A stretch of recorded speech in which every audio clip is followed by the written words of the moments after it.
We'll hear argument this morning in Case 20-1034, Golan versus Saada. Ms. King? Mr. Chief Justice, and may it please the Court. The Hague Convention provides that a court is not bound to return a child once the grave risk exception is met. The district court here, after finding grave risk to this child, was operating under an incorrect rule of law. That is, the Second Circuit's requirement that courts must examine the full range of potential ameliorative measures and return the child if at all possible. That requirement should be overturned for 4 reasons. It's not found in the text of the Convention or its implementing legislation. It runs counter to the Convention's purposes and framework, which emphasize expeditious proceedings, the safety of the child, and not getting entangled in custody matters. It's contrary to the long-standing views of the State Department, and no other signatory nation has adopted that interpretation of this treaty.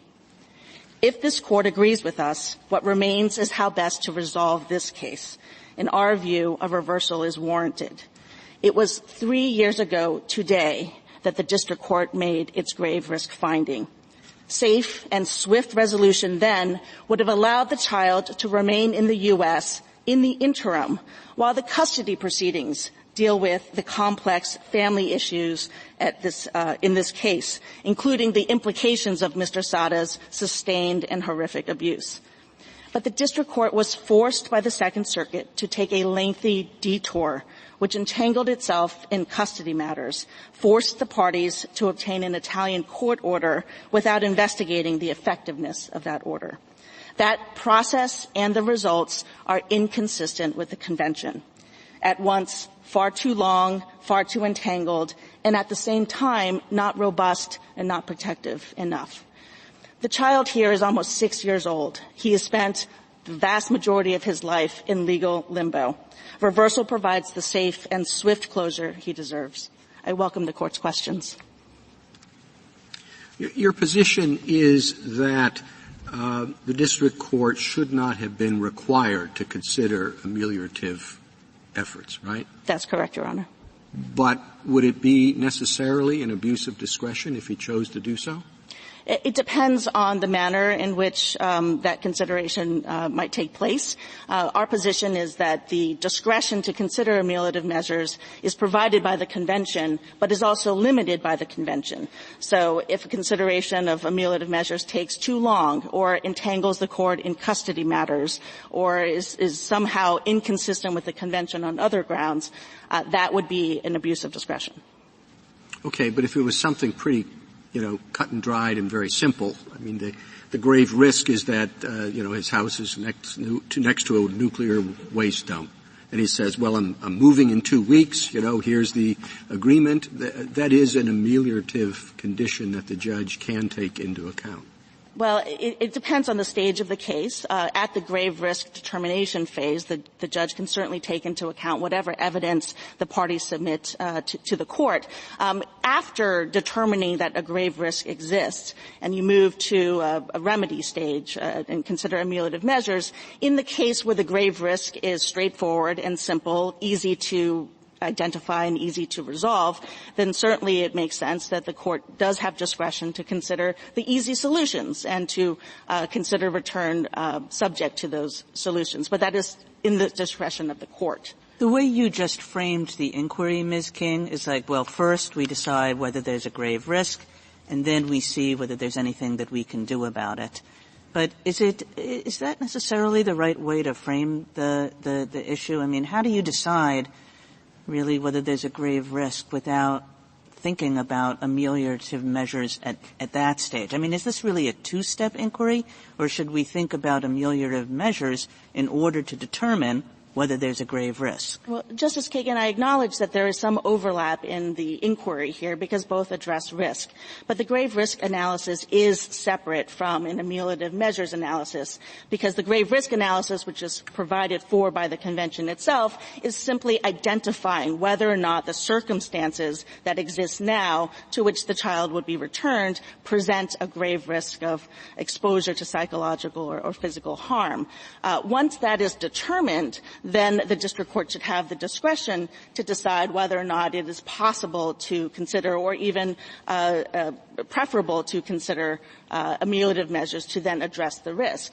If you combine the two, you run the risk of making this trial extremely lengthy and wading into issues that a Hague expedited proceeding should not be wading into. So it should be kept as two separate inquiries. Well, just very briefly, it seems to me that if you separate the two inquiries, that's what's going to lengthen the process. If you say the grave risk here is that he's going to live next to a nuclear waste dump and somebody says, I'm leaving, well, that's fine. But if you have to go through an entirely separate analysis and say, don't tell me whether there's ameliorative measures or not, don't tell me if you're going to move or not, because that comes later, that seems to be something that's going to delay it.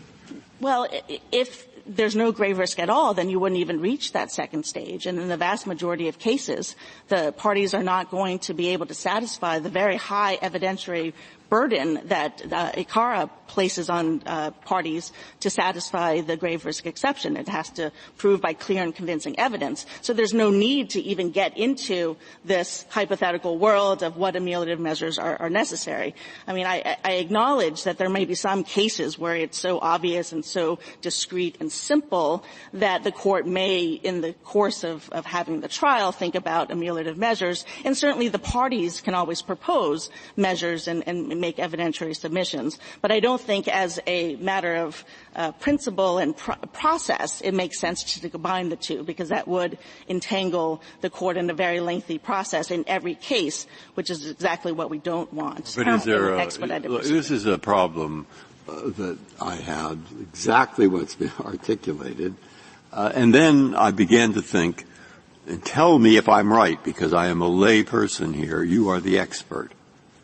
The ameliorative measures wasn't the right words. That what happened was, better words were undertakings. See, the father who was in the foreign country was a risk to the child, either because he beat up the wife or maybe he attacked the child. I don't know. And then the judge would say here, well, give us a promise, and maybe backed up by some money or a bond or something. And then undertakings didn't seem the right word, because undertakings could have included not just I promise, but also because they get some kind of a foreign lawyer or judge to say he has to follow these undertakings and we'll watch it. So now it's undertakings plus. And then we get to a new word for it called ameliorative measures. Now, if what I've said is correct, I understand the confusion. I don't know how to write it still. Because my first reaction when a layperson reads those words, ameliorative measures, say, hey, if there are ameliorative measures, what's the risk? And if there's not, well, then there's a risk. So of course they're going to consider this when they consider whether there's a risk. Now, do you see how confused I am? How can you straighten me out in a minute or two? Certainly confusing in this space. But have I got it sort of right or not? Well, different courts use these words interchangeably, which is really the problem. Are we talking basically about undertakings or undertakings plus? Undertakings are promises, I think, of the petitioner below himself. So he make promises. But undertakings plus. He makes some promises and then we get to try to make them enforceable. Well, what the Second Circuit then required was trying to overlay on top of that some guarantee of performance, and that's where we ended up on this path of trying to figure out something. Okay, so the answer is, judge, you're the trial judge. You look in these things when you think they're useful, and you don't when you think they're not. We certainly agree that the district court should have had discretion to look at things when it seemed appropriate, or perhaps even reject the entire concept, because the very act of walking the path of considering hypothetical, full range, full panoply of ameliorative measures is simply too burdensome. No, of course not, but of course it does make sense if they have an ongoing, like the EU does it within the EU. You know? Because they all know their courts in the other countries, and they have family courts in other countries. And the family courts in other countries, if they are going to deal with it, they can deal with it. Justice Breyer, I think that's exactly our point here. The United States is only a signatory and has only adopted the 1980 Convention. The EU countries are part of Brussels IIa. Other countries have adopted the 1996 Convention, and the United States did not ratify that. So we are working only within the framework of the 1980 Convention. I'm sorry. Counsel, I'd like to go back to the question the Chief started with. What's an abuse of discretion? Assume, as I do, that there are two goals to the convention, not one. It's not just a speedy proceeding. It is an intent to return a child to its habitual residence. That's its number one priority. Its second priority is to protect the child if there's grave danger. But if the convention insisted that a child shouldn't be returned, it would have said, don't return the child if it's a grave danger. But instead it gives the district court discretion. So to me that means that you have to keep the first goal in mind as well. You can't just eliminate it when you find grave danger. Do you agree with that? We certainly agree that the convention vests discretion with the court. So let's stop with that question there. Maybe the Second Circuit went too far in saying the district court has to look at every possible ameliorative measure, even those not raised by the party. That seems contrary to the adversarial system. Generally, we depend on judges to rely on what the parties present. We don't make the judge a litigant by looking for things. So assume we say, that Second Circuit rule is too extreme. What if a district court judge said, you know something? Yes, there's an ameliorative measure, like he can move away and we can wait 2 weeks and he would do it, but I really don't want to bother waiting those 2 weeks. I don't care whether it would fix the problem or not.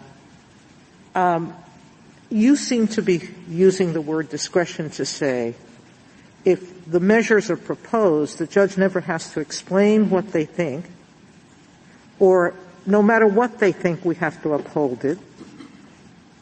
Well, Justice Sotomayor, or even any delay whatsoever is enough of a reason not to do it. That seems contrary to the concept that there should be a reason for what you do, and that the reason should be based in the evidence, and that you shouldn't just say, I don't want to. You should give a reason. We certainly were not implying that it's unfettered discretion with no limitations and that you can not give a reason and reject submissions by the parties. I think in that circumstance it falls back to reasoned judgment as the judge treats any evidentiary submission by the parties below, and there has to be reasoned consideration and some reasoning for the decision that follows. But I do want to clarify that the hierarchy you posed of prioritizing return of the child and only secondary consideration of the safety of the child, I think, is incorrect.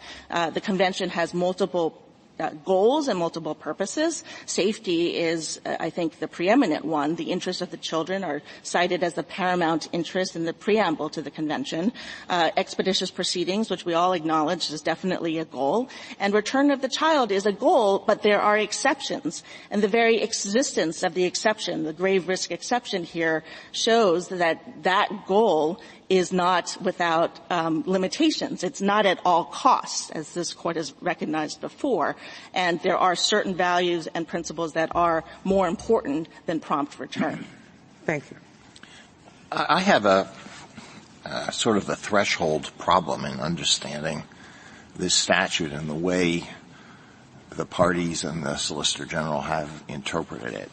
Article 13J says that a requested state is not bound to order the return of the child who would otherwise have to be returned if there is a grave risk, right?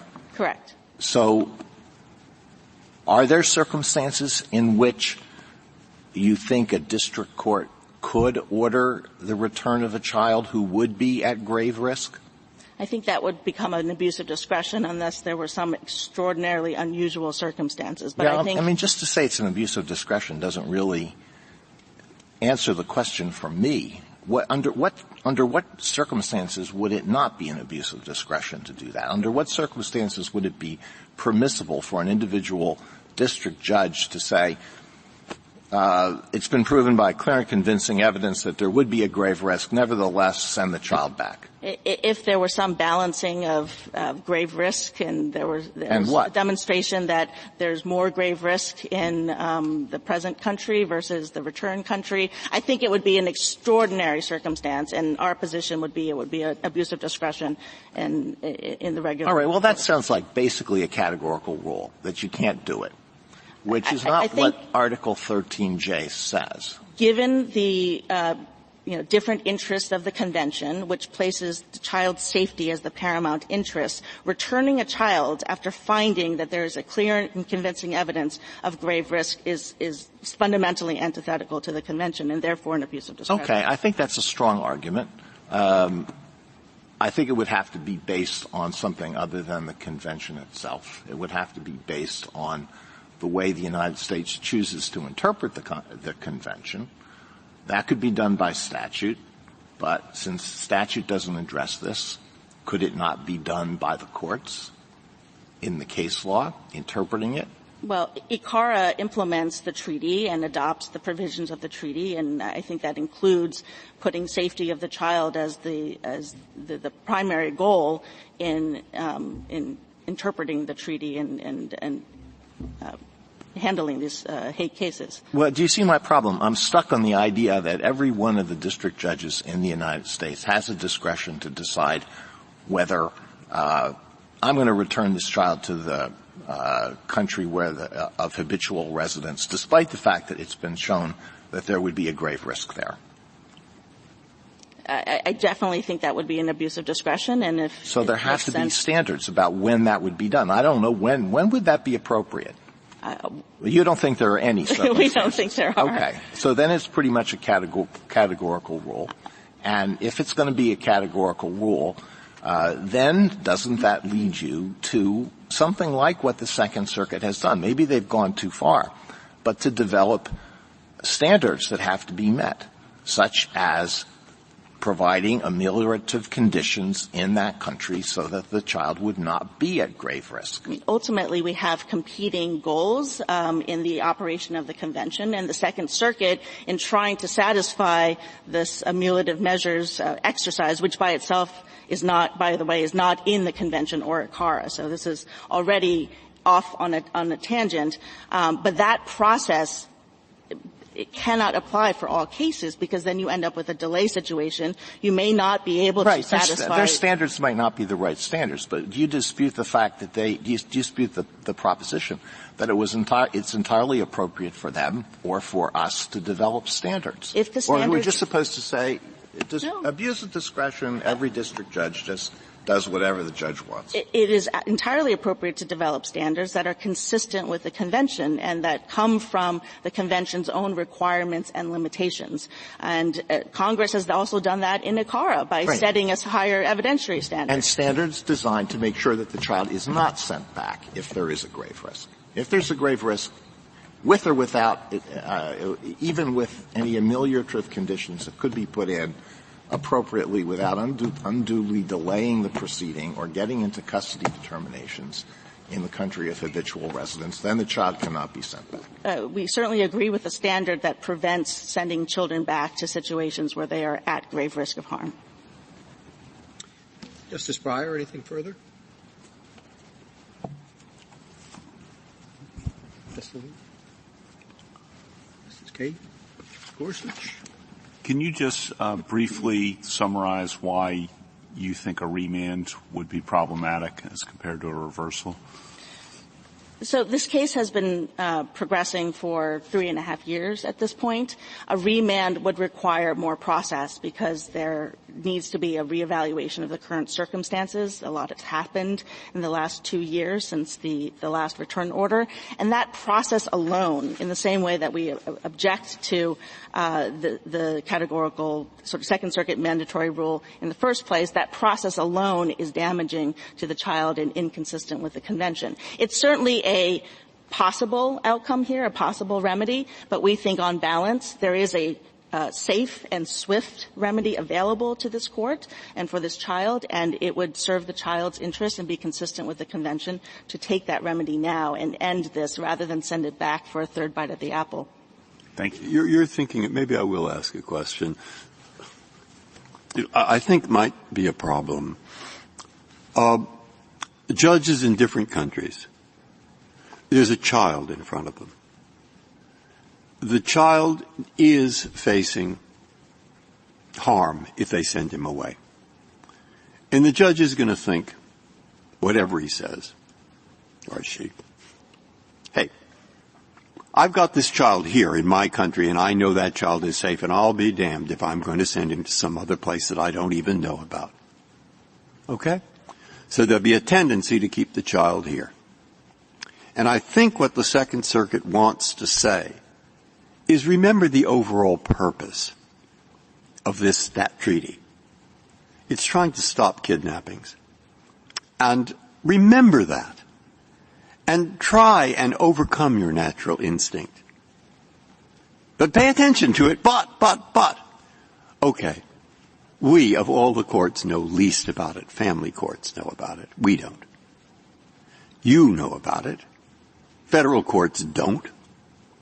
Okay, what words do you suggest that we write in this opinion, which I think recognize the motivating problems and would try to do what the Second Circuit is trying to do, but maybe overkill? You're the expert. What words would you like, if we can, to deal with the problem I sketched? Well, we would suggest that after a grave risks finding, courts have discretion to deny the petition for return or to grant it subject to ameliorative measures. But consistent with the Convention, any discretionary consideration of ameliorative measures must be expeditious. It must not entangle the court in custody matters, and any measures imposed must be limited, enforceable, and effective at protecting the child. And just speaking to your point, Justice Breyer, of the court's instinct to want to protect the child, these are cases where the mother, in this case, has already demonstrated by a very high evidentiary threshold clear and convincing evidence that the child is at risk of harm. And in those types of cases, protecting the child is a worthwhile instinct, keeping in mind that the Hague process is an interim measure. It's a temporary resolution to keep the child while the custody courts, the courts that have expertise and time to deal with these complicated, very difficult issues, they are the ones that can move forward. And the irony in this case is, because of this detour, this child has not had that type of custody hearing. And if this case had ended 3 years ago, we wouldn't be here today, and we think that the case should end today as well. Justice Barrett, anything further? I do. Am I correct that the vast majority of these grave risk cases are ones involving domestic abuse? There are certainly grave risk cases of all types. There is, the majority of them these days is now involving domestic abuse, but only a very, very small percentage get to the level of proving grave risk by clear and convincing evidence. I'm referring to the number of cases that raised the grave risk defense. Right. It just seems to me that that's a much different case for ameliorative measures than, say, the nuclear plant next door that the Chief posited at the outset. That would be a pretty straightforward move, and then there would be no more grave risk. Whereas I think you get into the complexity of the financial support payments and the undertaking or restraining order, however it should be categorized, in these domestic abuse cases that pose maybe a unique circumstance? That's right, Justice Barrett. I think that the nature of the grave risk in a domestic violence case is extremely complicated, and it gets into mental health issues, psychological, very detailed family issues, and it would be very difficult to resolve that in an expedited proceeding, much less try to resolve that thinking about what it's like in a foreign country. The coercive control elements, it's not just about physical abuse. It involves emotional, psychological, verbal, and all of the types of abuse that you alluded to. So as we're tiptoeing up and talking about the discretion of a district court, almost seems like what you're suggesting is that in cases of domestic abuse, ameliorative measures are not almost ever going to be acceptable if you've proven the grave risk? We're not seeking a categorical rule. It really depends on the nature of the grave risk but and the circumstances. But a proceed with great caution kind of rule. Certainly, the courts below, some of the circuits have advised to proceed with caution, and that there should be great hesitation to try to solve this type of complicated problem in an expedited proceeding, and we agree with that. Thank you. Thank you, counsel.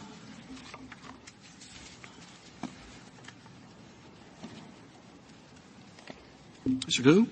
Thank you, Mr. Chief Justice, and may it please the Court. The Second Circuit requires courts to consider the full range of ameliorative measures in every case involving a finding of grave risk under Article 13b. That mandatory rule has no basis in the text of the Convention, and indeed Respondent hasn't identified any country in the world that has held that the Convention imposes such a rule. The Convention instead leaves consideration of ameliorative measures to the discretion of the courts. And ICARA, which Congress enacted to implement the Convention, leaves that discretion undisturbed. The Second Circuit's rule wrongly supplanted that discretion in this case. Accordingly, this Court should do what it usually does when lower courts have misunderstood the scope of their discretion. It should vacate and remand for further proceedings. I welcome the Court's questions. Well, one of the problems here, as Ms. King pointed out, is the delay. And you're sending it back after how many years has this been going on? About 3.5 years. 3.5 years under a convention that is designed to get this resolved quickly for obvious reasons. And you want there to be more proceedings. What do you think is going to happen on remand that is going to put the district court in any different position than it's in now? Well, we think the Second Circuit's mandatory rule may well have distorted the district court's analysis of the sufficiency of the ameliorative measures in this case. Under the Second Circuit's rule, which is articulated at Petition Appendix 14A and 81A, the district court had to order return, quote, if at all possible, end quote. That if at all possible standard, in our view, places too heavy a thumb on the scales in favor of return. It essentially renders denial of return a highly disfavored remedy, despite the Convention's objective of protecting the child from grave harm. And so if this Court were to reject the Second Circuit's rule and remove that thumb from the scales, the district court may well evaluate the sufficiency of the ameliorative measures differently on remand. Yeah, I'm not sure that touched on my main concern, which was the additional delay that further proceedings. Well, the Convention doesn't pursue any of its objectives at all costs, not even the objective of prompt adjudication. The Convention also cares about protecting children from the grave risk of harm. And we think the court that's in the best position to evaluate whether this child should be sent back in the face of a grave risk of harm is the district court. That's because the inquiry is highly fact-intensive, and the district court is the court that has the closest and deepest understanding of the record. Counsel, if I can follow up, my concern is similar to the Chief Justice's, and I think Justice Kavanaugh touched on it. The district court initially held, I think, a 9-day bench trial and found a grave risk and refused return before the court she was reversed by, I think, by the Court of Appeals. So why isn't that the entirely appropriate? If we agree with everything you've said about the law, why isn't that the appropriate conclusion in this case and a reversal therefore warranted? Because the court did it 9 days. I mean, you say it should be thoughtful, and it was thoughtful. It was supposed to be quick. It was quick. And here we are 3.5 years later. Well, I think the fact of the matter is that Respondent has gotten 2 bites of the apple at proving up ameliorative measures. Now we have a third? Well, my point is that Petitioner, in contrast, has had 0 chance to ask for a favorable exercise of discretion. Petitioner is happy with the first judgment of the district court. I'm pretty sure about that. Well, no, Petitioner lost the first time at the district. At the Court of Appeals, but the Petitioner, there was a grave risk finding at the district court. There was a grave risk finding, and then the district court, under the Second Circuit's mandatory rule, felt bound to then consider. But if we say no, maybe I'm sorry if I'm not being clear, but if we say that the Second Circuit's rule is inappropriate. Correct. right? And the district court, after a 9-day trial, found grave risk.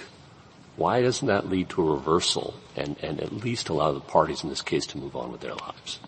If the court thinks that the proper exercise of discretion in this case in the face of a finding of grave risk is to deny return, then that is a perfectly acceptable result. I'm certainly not going to fight it. The only reason why we think a vacatur and remand is appropriate is because we think after a finding of grave risk, there is room for discretion for the district court to analyze whether or not there's grave risk. Now, of course, here, after the district court's initial ruling, which denied return in the face of ameliorative measures that were ultimately found to be insufficient, there has been this Italian court order that's entered the picture. We think it would be perfectly acceptable for the court now to consider, as it did in its most recent decision, the effect of that order on ameliorating risk. But the key point for us, if I understand it, that Italian order came about as a result of this self-directed inquiry that the district court did on remand.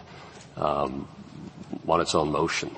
Absolutely, and we agree that when the Second Circuit in the initial appeal found the original set of ameliorative measures insufficient. I have trouble with it too. I have a lot of trouble with it. The Second Circuit should have done one of two things. It should have simply denied return, as I think Your Honor is suggesting. Which is what he did the first time. She did the first time. Well, no, the first time she ordered return because she thought the first set of ameliorative measures were sufficient. But if the Second Circuit was right that those measures were insufficient, what the Second Circuit should have done was one of two things: either simply deny return or remand the case for the district court to exercise its discretion on whether to deny return. What it should not have done is mandate that the district court engage in another round, another full examination of whatever ameliorative measures exist, including measures that Respondent had never even proposed. That added 9 more months to the proceedings that had already lasted 10 months. And while it's true that we cannot undo the procedural implications of the Second Circuit's rule, that is, we can't go back in time and put us back to where we were a couple of years ago. What the court can do, in our view, is undo the substantive implications, which is to vacate the judgment below and at least send it back for the district court to take a fresh look at this in light of the right standard. Well, Mr. Liu, I guess 2 questions. I mean, suppose we were to send it back and say, no, the Second Circuit rule is wrong and you had discretion. Number one, and this relates to Justice Alito's question, could she then use her discretion, notwithstanding that the court had found grave risk? Could it nonetheless say, yes, we're going to send the child back because there are sufficient ameliorative measures? So the first question is, could she make that order without abusing discretion? And I guess the second question is, you know the record better than I do, and you've read the various opinions more closely than I have. Do you think that the district court, what do you think that the prospects are that the district court would want to do that? I mean, once the Second Circuit rule is taken away, do you think that there's really any chance that the district court would have said, yes, under my discretion, I think that these ameliorative measures are sufficient, so as to send the child back? So as to your first question, Justice Kagan, we think it's possible for the district court on remand to conclude that return is appropriate in light of what the district court views to be the sufficiency of the measures, and that would not be an abuse of discretion if the court thought those measures were indeed sufficient under a proper understanding of the law. As to your second question, I think the record is frankly unclear what the district court would do. This is a district court that initially found, this is Petition Appendix 80A, that this particular respondent has to date exhibited no capacity to change his behavior. And the Second Circuit on appeal, that was the very reason the Second Circuit found the first set of measures insufficient, because the Second Circuit itself concluded that there was ample reason to doubt whether respondent would comply with those conditions.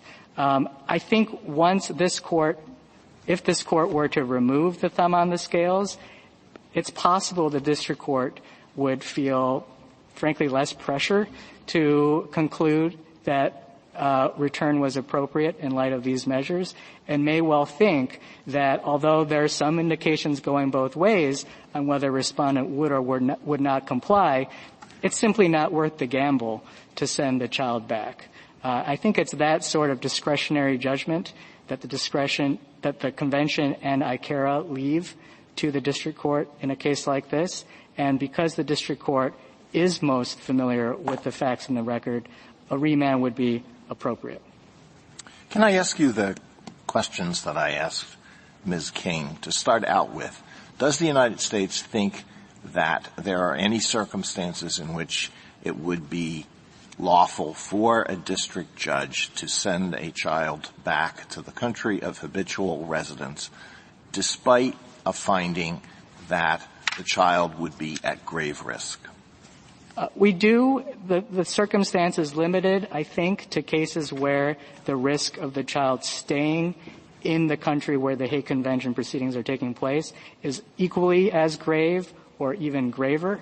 I suppose that's a very small set of situations, but I certainly cannot rule it out, and I think that's why, from the explanatory report to the State Department's original analysis of this convention in 1986, we've always said, and everyone has always said, that there is discretion left in the judicial authority to send the child back even in the face of. Okay, that's a very, very narrow set of cases, a very small set of cases, as you just acknowledged. I agree. And would it be fair to say that in this country that would be even narrower than it might be in all of the signatory nations? I'm fairly confident that's true, yes. So you're pretty close to a categorical rule. If there's a grave risk, the child can't be sent back. However, ameliorative measures go to the issue of whether there would be a grave risk. Right. Right? Well, I think so the only question that's left is how deeply can the court in one of these proceedings get into the issue of ameliorative measures. If it's something simple like moving away from a toxic waste dump, that's one thing. But if it gets into the sorts of things that are generally done by family courts in determining in issuing protective orders, custody determinations, visitation rights, that sort of thing, are they completely off the board? Are they possibly? Are they things that can be considered, provided it can be done expeditiously? What if they're already in place? Well, we think the district court's consideration of ameliorative measures should be entrusted to the court's sound judgment, as many issues are under the convention, and then reviewable for an abuse of discretion. Now, I think there's a big difference, though, between the general abuse of discretion standard and the Second Circuit's rule. And I think the line is crossed with the Second Circuit's rule because it is not simply applying a generally applicable background abuse of discretion standard, the sort of appellate standard Congress certainly had in mind when it enacted ICARA and granted the court's jurisdiction. Rather, the Second Circuit's rule is a convention-specific rule that I think crosses the line into implementing the convention, which is not a role that in this country we entrust to courts. That is a role that belongs to Congress only. And so when Congress enacted ICARA against the background of general principles of appellate review, it empowered courts to police the discretion that lower courts are going to be exercising. Well, what I get from your answer so far is that the Second Circuit went too far in limiting the discretion of the district court. But is it inappropriate for a court of appeals that may see a number of these cases? I don't know how many there are. There are not that many, I don't believe. But if they see a series of them, they have to have some standards in determining whether there was an abuse of discretion here and not an abuse of discretion there. So the idea of their working out standards to structure the exercise of discretion is not inappropriate. It's not just, well, the district court can do whatever the district court wants so long as the court says this and that. And correct. And in Part B of the United States brief in this case, we've tried to map out a basic framework for thinking about these cases, sort of a procedural reasonableness side of things having to do with when arguments need to be considered, and then a substantive reasonableness side of things, which has to go with exercises of judgment, like the hypothetical you gave about sending a child back in the face of a grave risk. We think those sorts of general principles are fine, and they reflect, I think, what Congress anticipated courts doing when Congress gave courts jurisdiction to consider cases under the Convention and to decide cases in accordance with the Convention. Where the Second Circuit's rule goes awry is that it sets up a rigid rule that I think can only be understood as an implementation of the treaty that it has no power to do.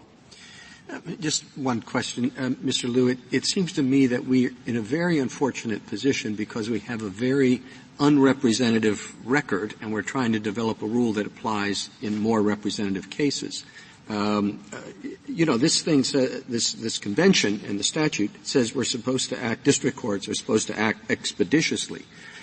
But what they mean, and a lot of times when we're told to move promptly, that means 2 years instead of 4.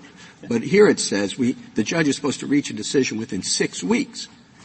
And if he or she doesn't, he's got to explain it to the central authority about why it's taking so long. Right. And what consideration of ameliorative conditions after a determination of grave risk means in that context.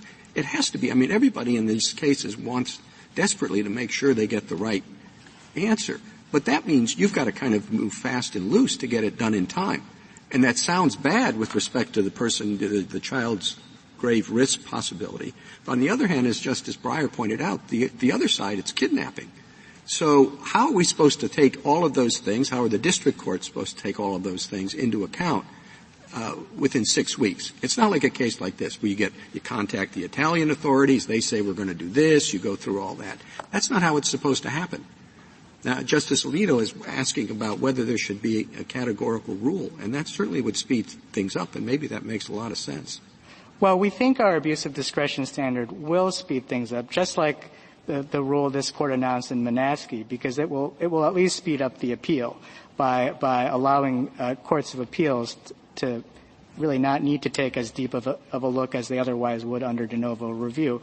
But to the question about how district courts can handle this, although we agree with Petitioner that the grave risk inquiry is analytically distinct from the ameliorative measures inquiry, we don't think those two inquiries need to happen in terms of timing one after another.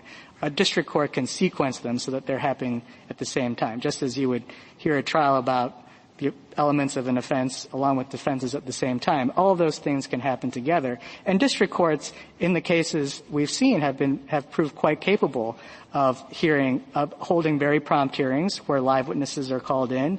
The parents will testify. Sometimes the child will be interviewed in camera. And so we've seen district courts be able to move expeditiously in cases like this. Justice Breyer, anything further? Justice Alito? Yeah. Yes. I'm borrowing a page from questioning of one of my colleagues usually. Tell me how to write this for the district court in this case. Sure. This district court was guided by the principle, erroneous, according to you, right, that if at all possible, the child must be returned. So how do we tell the district court judge it's not merely a possibility? What is it? Well, I think what is the issue that you have to be addressing? I think the overarching issue is whether, in the face of a finding of grave risk, there are countervailing considerations that nevertheless render return appropriate. Now, granted, that is a broad standard, but I think it avoids what the Second Circuit's rule does, which is to put a thumb on the scales one way or the other on return or denying return. And I think what the opinion could say is, district court, please take another look at the sufficiency of these measures and other considerations that might weigh against return in light of the fact that there is no thumb on the scales. Justice Kagan? Mr. Luke, would you clarify something for me? Because I think I'm a little bit confused because different people are using this term grave risk in different ways. Sometimes to me in the preliminary determination before consideration of ameliorative measures, and sometimes maybe to me in the final conclusion, like even with ameliorative measures, there's still a grave risk. So when you said, I think it was to Justice Alito maybe, when you said it would be extraordinary to send a child home if there was a finding of grave risk. I mean, that, on one view, that means like, right. Oh, you can find all the ameliorative measures in the world and it would still be extraordinary. On another view, you only meant grave risk after the ameliorative measures were considered. Correct. In that response, I meant only grave risk after considering ameliorative measures and their effect on the grave risk. Okay. And if we were to try to figure out some standards on this view that's like, wow, tell every district court judge in America you have all the discretion you want about how to consider ameliorative measures, and write me a paragraph along the lines of Justice Sotomayor's question. What standards does the State Department, does the U.S. government think would be appropriate? I mean, what should guide the district court's discretion in the U.S. government's view? Well, we think there are, to draw a contrast with the Second Circuit's view, there are 4 categories of cases where a court could reasonably decline to consider ameliorative measures. One category is where the parties simply haven't raised any. Another category is where the measures clearly have no chance of working. Another category is where the measures would usurp the role of the child custody court in the country of habitual residence. And a fourth is where consideration of the measures would unduly prolong the proceedings. Those are instances where a court could reasonably conclude that it's just not worth the candle to go through and consider ameliorative measures. But there are going to be other cases that don't fall within those 4 buckets where it's going to be perfectly appropriate and indeed the best and most sound exercise of judgment to consider the measures that the parties have put before them. Maybe they've already obtained the order, the protective order, so there's no concern about a delay in the proceedings. Maybe that order is because it was already issued, doesn't raise any concerns at all about whether it usurp the role of the court overseas. And so there are certainly instances where we would encourage and have no problem with courts considering ameliorative measures, so long as they abide by the other objectives of the convention and prompt adjudication, avoiding venturing into the merits of the underlying dispute. Justice Gorsuch? Do you agree with the statement that the petitioner makes at page 17 of the brief that says, quote, ameliorative measures will almost never be appropriate in the context of domestic violence, end quote?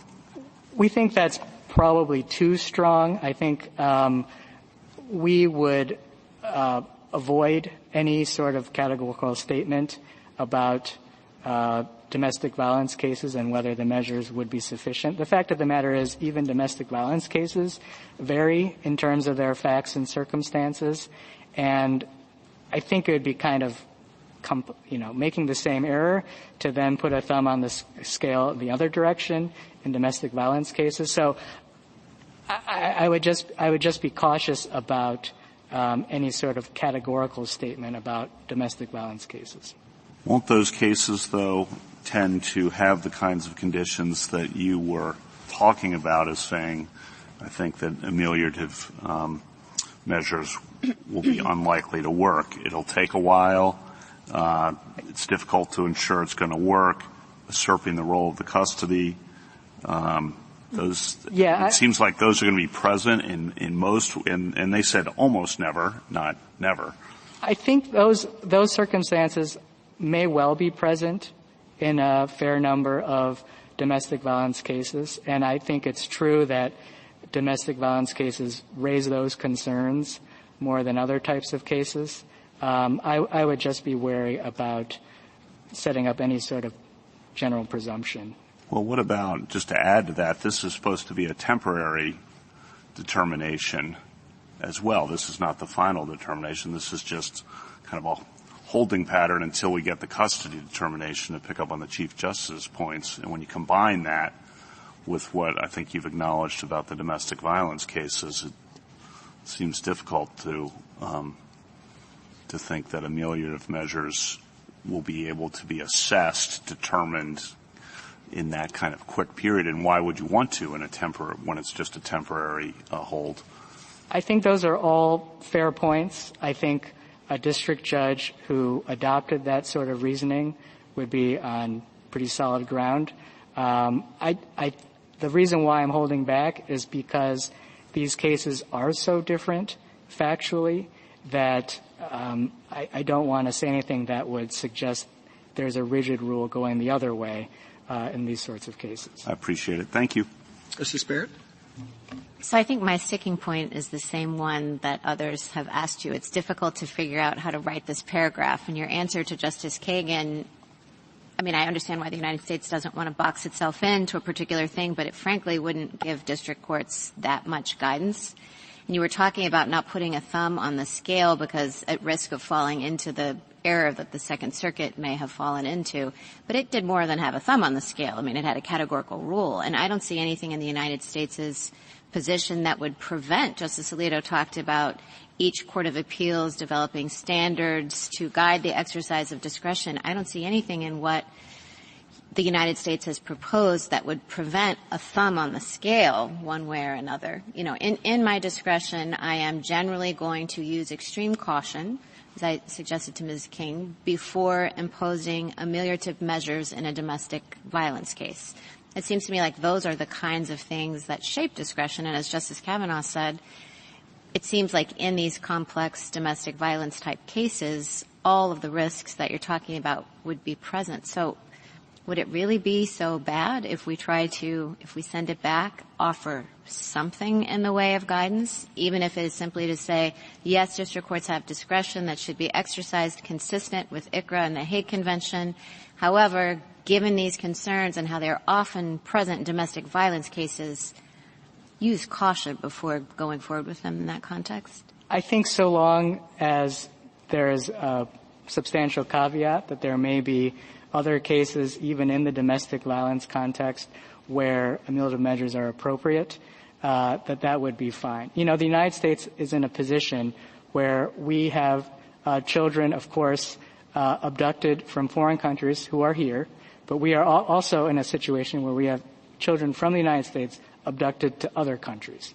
And there may be allegations of domestic violence in those cases, and we want the judges abroad to also take into account the specific circumstances of each case and be sensitive to how those differences may or may not make ameliorative measures in that case an appropriate remedy. So I would simply, make sure that I got across that the United States is on both sides of the issue of whether the child is incoming or outgoing. That's very helpful. Thank you, Mr. Liu. Thank you, counsel.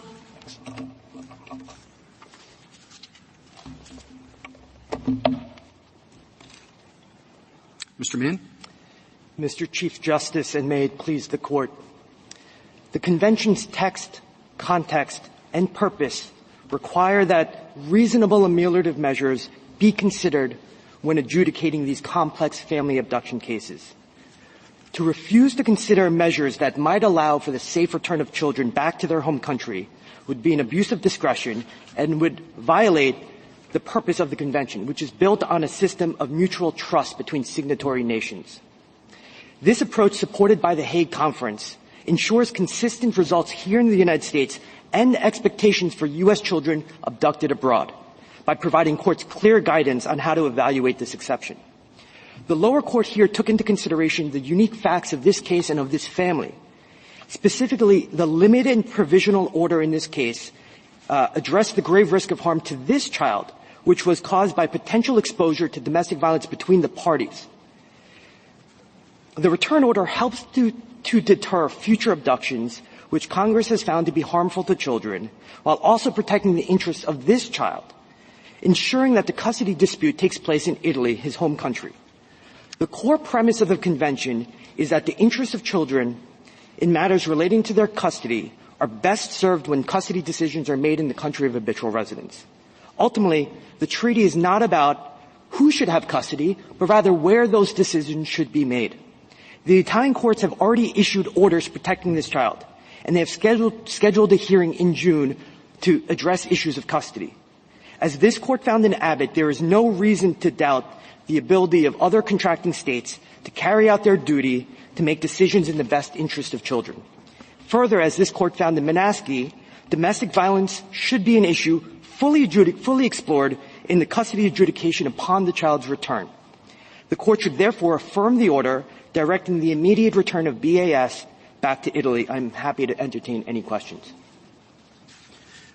This ameliorative conditions doctrine, rule, it has no basis in the convention or the statute, right? And by which I mean it's not a concept that the statute or the convention refers to.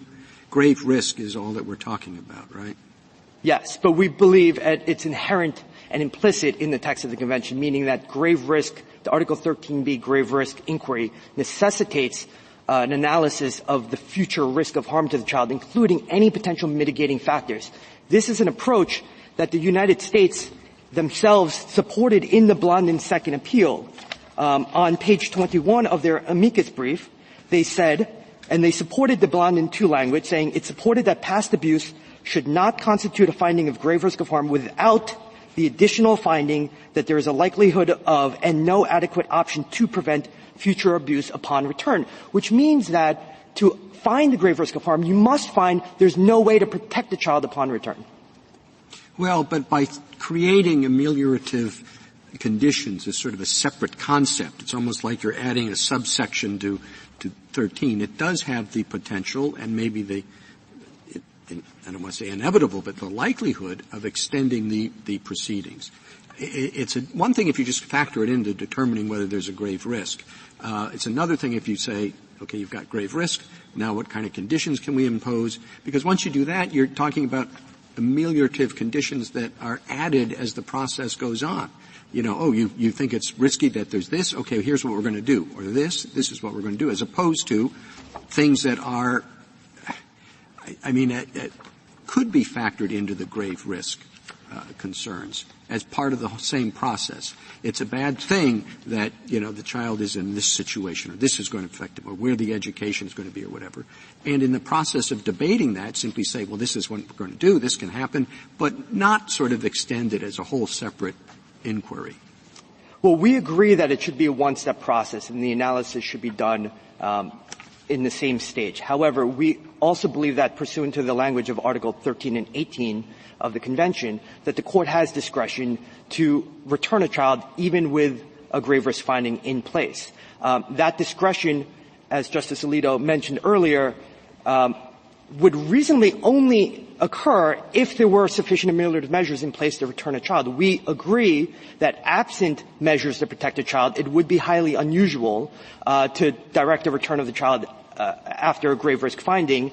However, there are certain circumstances where that might be appropriate, such as if the abducting parent is creating the situation of grave risk in the home country, such as refusing to obtain an order of protection or refusing to seek some sort of relief that might protect the child. The Court may, in that circumstance, decide that balancing the factors, one, to deter future abductions, they will not sanction behavior of abducting parents who do not cooperate in efforts to protect a child upon a return, and therefore return the child notwithstanding a grave risk finding.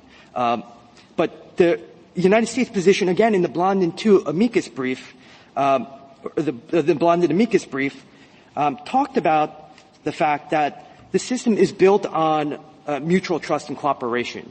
Ultimately, the purpose of the Convention is to believe that the foreign courts can protect children. It will lead to consistent results here and abroad.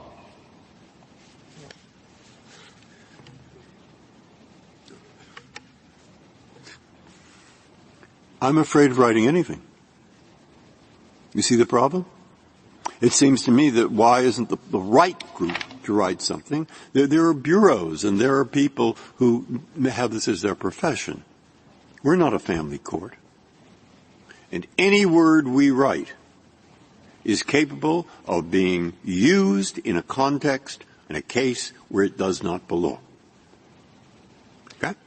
So when you say, let's put our thumb, that's what Justice Barrett said. Yeah, okay, that seems like the best possible approach. And even there, I'm not certain of what thumb and what those words should be. A family court judge has the hardest judge, in my opinion, in this system. And so what do we say? I take it you agree that what the Second Circuit said must be wrong. I mean, there will be cases where there is nothing to be said about undertakings, and you shouldn't go into a judge or you're going to be here for 5 years, and the child shouldn't be sent back to Afghanistan because they're bombing every 5 minutes. And I can make up some other country if I need to. So it can't be an absolute rule, in my opinion, but go ahead, answer that. Tell me why it has to be. Well, why we should write something and what those words should be, in your opinion. To clarify, there is a distinction between consideration and implementation of ameliorative measures. Consideration, as the case law suggests in the Second Circuit, can be instantaneous. A court can say, well, a child was abducted from Afghanistan. I've considered if there's anything we can do to protect a child. I don't believe there is anything because the entire country is being bombed, using Your Honor's example. That is consideration. That is what the Second Circuit rule has implemented. The Second Circuit case law is very clear that they have not remanded cases historically for failure to consider all available ameliorative measures. The full panoply, as the United States and as Petitioner believes the rule states. The application of the rule is that the court examines the record put before them, considers some very readily accessible and easily available ameliorative measures, which the United States has supported, and in that limited purpose considers normal protective measures, such as orders of protection, whether or not supervised visitation can be put in place. For example, the medical cases as part of grave risk is very illuminating to use as an analogy. In the Armeni case, and I believe the Aydin case in the Second Circuit, the abducting parent was required to show that there was no medical treatment available in the home country before the court could find that there was a grave risk of harm. This is precisely our argument, that connected to the grave risk inquiry, one must show that the child cannot be protected or cannot be treated in the home country. It's not sufficient to show, well, the child can get medical treatment in the United States. We don't have to worry about what's available in the other country. They must engage in some sort of analysis of what is possible and appropriate in the home country. So, Mr. Liu, I just want to see if you agree with Mr. Liu. He gave us at least 4 things that he thought we could get our hands around when it comes to ameliorative measures. And I understand your point that we have to determine whether there's a grave risk in the home country, medical conditions.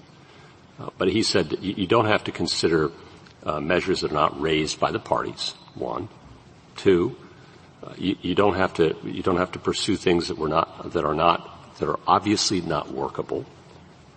3, you don't have to consider measures that would usurp local authority. And 4, he said you don't have to consider measures if it would prolong proceedings significantly. Do you disagree with any of those? Yes. Starting from the first one, the United States, in their own brief, suggested that the courts can sua sponte consider available. Of course it can, but it doesn't have to, is I believe, as I understood Mr. Liu, that it's not required to. It wouldn't be an abuse of discretion if it failed to consider sua sponte measures on its own. And that may be the fundamental problem with the Second Circuit's approach, right? Mm-hmm. Is that it seemed to suggest that the district court had to go out and investigate measures on its own, as Justice Sotomayor suggested. So again, those 4 things, any problem with any of them? That one doesn't count. Well, we believe that the Hague Conference, in their Guide to Good Practice, has stated that the courts must consider available and readily accessible ameliorative measures, and we agree that would be the appropriate. So available would be presented by the parties, and readily accessible would, I think, track what Mr. Liu said, and things that it could throw out things that were obviously not workable. That wouldn't be an abuse of discretion. So I haven't heard anything from you, and I haven't read anything in your brief that I recall that disagrees with at least these four things. Well, I think if the parties did not present an option such as moving away from the nuclear plan, and if the court considered that as a very easily accessible and readily available ameliorative measure, the court would have a duty to consider something that is very knowable in those circumstances. On its own? Yes, on its own, because... Okay, let's say we disagree with that. And we don't normally have, as Justice Sotomayor says, an inquisitorial justice system. It's an adversarial one in this country. Then what? Well, the United States has supported judges reaching out to the International Network of Hague Judges, and we should remember that Congress has promoted or says that there should be uniform interpretation internationally of this convention, which means that it should work not only for the United States courts but also international courts, and that courts all around the world should apply the provisions of the convention fairly uniformly. So the United States has supported courts and district judges reaching out to the International Network of Hague Judges. We agree that that should be something that courts consider in cases of grave risk of harm. We also believe that the presumption should be in all cases that the home country can protect children. That is the system that this convention is built on. And inherent in that system would be an acknowledgement that most countries have orders of protection, custody courts that can supervise children, that these are things that courts should sua sponte consider before rejecting the efficacy of these measures. Now, again, the simple fact that they consider this, even if it is just a fleeting thought, is sufficient, and the Second Circuit case law does not require that they do anything further than that. On the second point, we agree obvious, readily accessible, available remedies is what the court should be mandated to consider. The Second Circuit language in case law, as inartfully as it might be drafted, again, in practice is not applied the way that Petitioner and the United States paints it. It is more restrictive, meaning that they do defer to the district court's analysis of the record and proposals. The Davies case, which occurred the year before this case in the Second Circuit, the district court denied the return to French St. Martin after ameliorative measures and undertakings were proposed.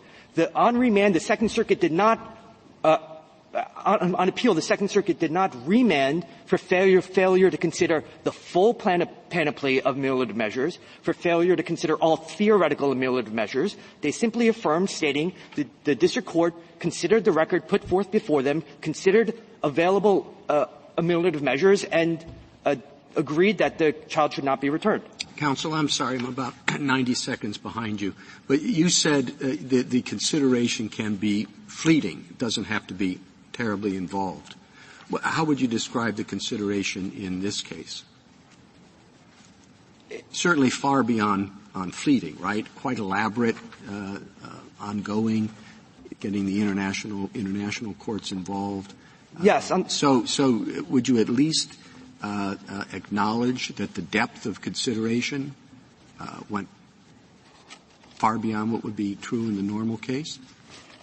Well, in this case, the parties, again, proposed substantial ameliorative measures during the evidentiary portion of this case. It was only after the Second Circuit remand that the court engaged in further analysis and trying to convert the mostly undertakings and ameliorative measures into more enforceable orders.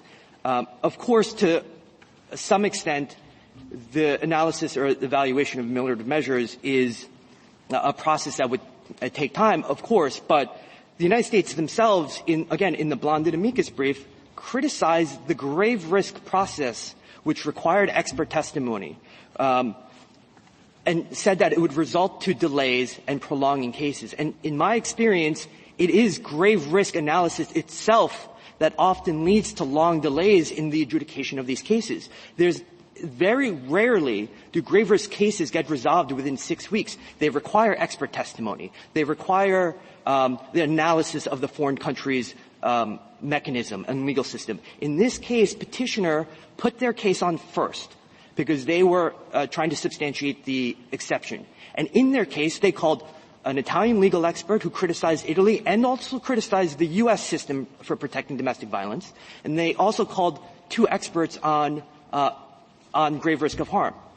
So simultaneous with that evidence being adduced, the question of ameliorative measures was also presented. So there is no real time delay that would be created by considering ameliorative measures, and certainly one must consider the overarching purpose of the convention, which is to return children back to their home country.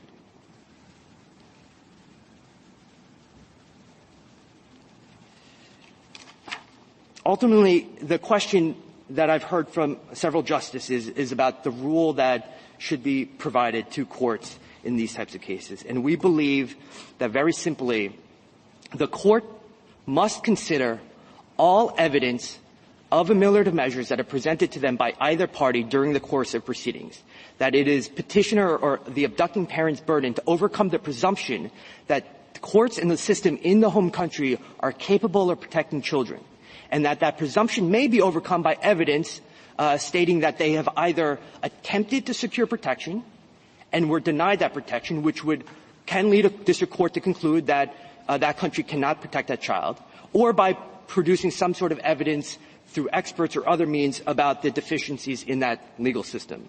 Counsel, not in my experience, but I have followed some of these cases with care. If a court decides, I'm not altogether sure about whether the abuse occurred, or if the abuse occurred, it occurred in the manner that the petitioner says, not the petitioner, that the respondent says, I think that that issue is one that should be looked at more closely by the court making the custody decision. I need to rule expeditiously in this case. So, given my deep uncertainty, I'm not sure I'm going to make a grave risk finding, or I'm going to find there may be a risk, but I'm not sure of its extent. I think these measures are enough to return the child. What mechanism is there for a court to do that? So, Hague cases are often described as summary proceedings. Right. There are several rules that allow for expeditious proceedings, such as the requirement that documents not have to be authenticated to be produced as evidence. We believe that a mandatory consideration will speed up resolution of these cases. First, it gives clear guidance to district court judges how to evaluate. I understand all of that, counsel. The summary judgment. The assumption here has been that there's been a grave risk finding, but as I indicated, especially in domestic abuse cases, they're messy. And who's abusing whom and to what extent and under what circumstances is always at issue, okay? What legal mechanism is there for a court who's unsure? I don't want to make a grave risk finding because I think that really belongs to the custody court. I'm on the margin. Could, without that finding, a court say, I'm going to return you? Yes. We believe that through summary judgment motions and processes that if there is a mandatory consideration of ameliorative measures, that the left-behind parent can put forth evidence that taking the abducting parent's allegations at their extreme, which is what the United Kingdom does in their analysis, taking their allegations at face value, there are sufficient ameliorative measures that would still protect the child, then they do not have to go through the thorough analysis and evidence gathering to figure out whether the allegations are themselves true. And this is something that the Hague Conference has talked about in their Guide to Good Practice. And so that would, in effect, speed up these cases considerably. I mean, what about saying that? I'm looking for the thumb. Not say it quite in those words. After all, the UK is talking about a special treaty that includes EU countries where they know the courts have these particular things. Maybe. But just say, question's difficult, has to do with whether there really will be a grave risk or whether there won't be a grave risk, and we'd recommend, or it's quite possible, the district court is free to consult the guidance of experts on the subject. For example, the March 9th, 2020 statement issued by the Child Abduction Convention Guide, by the Permanent Bureau of the Hague Conference, whatever it is. We cite that. But we don't tell them they have to do it. We just say, in an appropriate case, the judge is free, of course, to consider the views of those who work in this field, such as. Now, we don't have to say too much and they'll do it. So what about something like that? And not in every case, but in an appropriate case. again, we believe and we agree with the United States that discretion should be guided by sound legal principles and the large objectives of the Convention. We believe that it would be an abuse of discretion for a court to fail to consider very reasonable and accessible and available ameliorative measures in cases where they may help the return of the child back to the home country. Again, if it's an extreme case where an abductor has violated and shown a propensity to violate court orders in the past, where the abducting parent has sought orders of protection and sought the refuge of police in the home country and they have not offered their assistance back home, in those types of cases, the court can easily consider and say, I've thought about how we can protect this child. None of them, I think, will work, and they can move on to their final decision. We do not believe that the mandatory consideration adds any more time, because if they believe that it could assist in returning the child and implemented that, then it would take the same time whether it was discretionary or mandatory. And it would take the same time if they denied the implementation of the ameliorative measures. Again, the consideration versus implementation is an important distinction. A lot of the concerns here are about implementing ameliorative measures, but even if we concede or even if we accept that ameliorative measures are discretionary, the implementation of them will, of course, take some time. Now, in this case, when Ms. Golan actually sought the order of protection in December 2019, she obtained it 1 week later. So there really was no delay in obtaining the necessary ameliorative measures to protect this child in this case. And oftentimes there will not have to be.